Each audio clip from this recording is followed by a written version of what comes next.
په ښه انداز کې ښه زیبا ولیکئ، په ښه انداز کې ښه زیبا ولیکئ، پرې لا اله الا الله ولیکئ.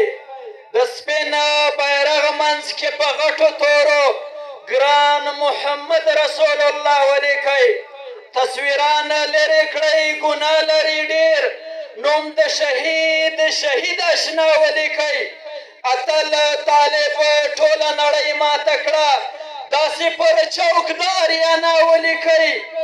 که د موټر پر شیشه خاص نوم لیکئ، بیا نو شهید ملا دادالله ولیکئ. که د رجالو تعارف چا وغوښت، ثالث عمر زړه د اسیا ولیکئ. الله دې وبخي ډېر ښه سړی و، الله دې وبخي ډېر ښه سړی و، د قبر سر ته یې بیا دا ولیکئ. که زه پر دین د پاک الله شهید وم، طالب فیضانه پر قبر زما ولیکئ.